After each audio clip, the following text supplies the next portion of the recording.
What up, everybody? It is Crypto Moose, and the moose is loose. Let's get into it. So we're going to be going over how crypto transactions work.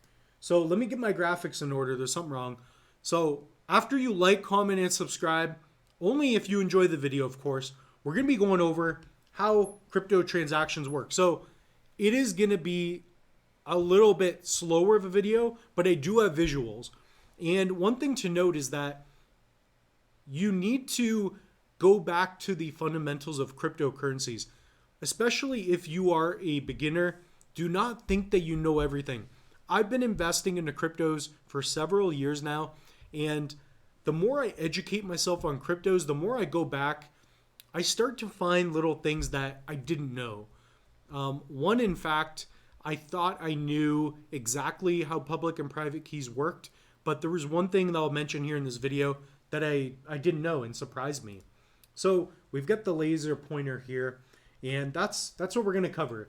How transactions work. I hope you enjoyed this video, especially for newbies. This is perfect. So cryptocurrency transactions are digital transactions made using cryptocurrencies, which are decentralized digital currencies that use cryptography to secure and verify transactions. That's what we're going to do. So here's a step-by-step explanation of how cryptocurrency transactions work. So whenever you are sending a transaction through the blockchain, especially if it comes to Bitcoin, Cardano, DOT, this is how this works. Okay? So sending and receiving. So here is a visual example we're going to be using a lot.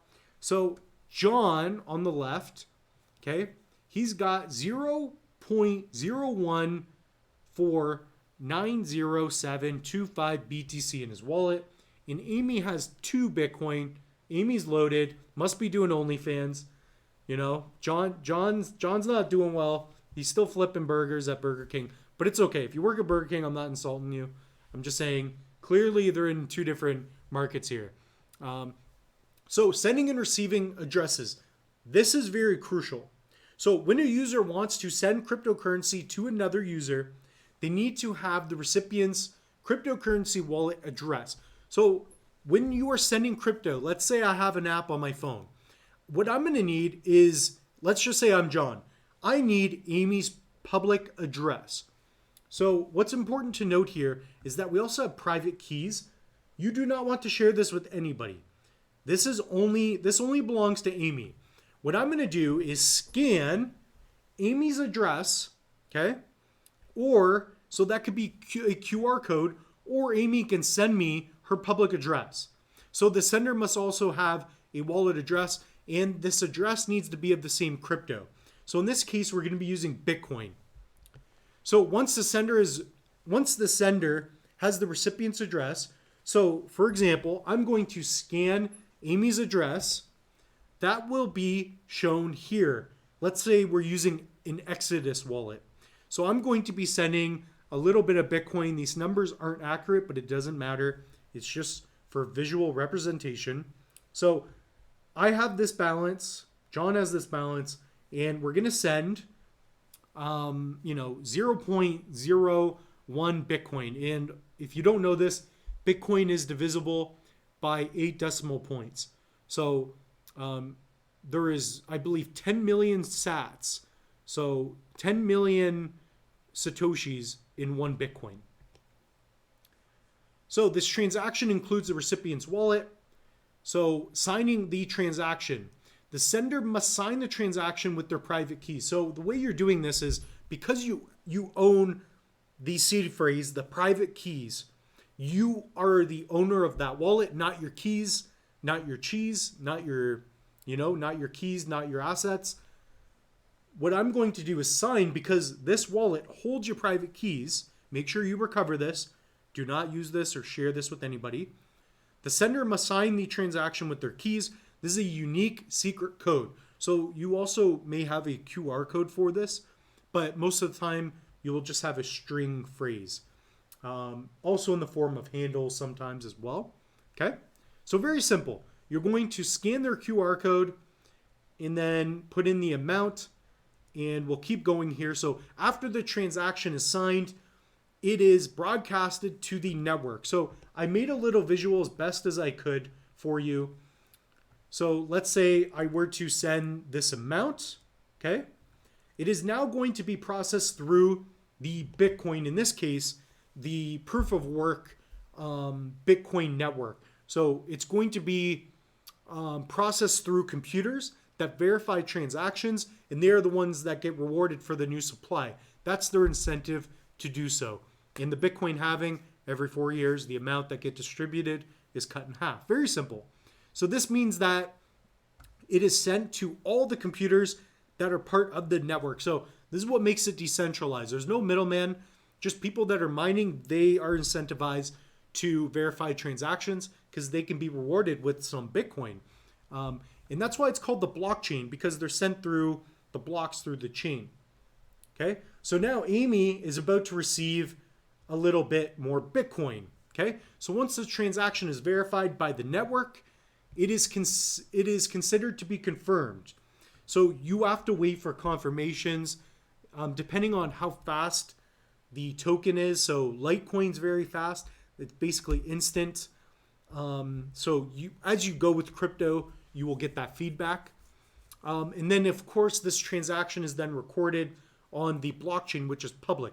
So the blockchain, it does, it verifies transactions. That's a security level. You can do it in a peer-to-peer decentralized fashion, but also we have a record. So the beautiful thing about Bitcoin in this case is that we have a public ledger. So we can see the past transactions. And the idea of a public address, by the way, that is stored on the blockchain, and your private keys are held in your wallet, or they are recovered offline, hopefully, for some of you.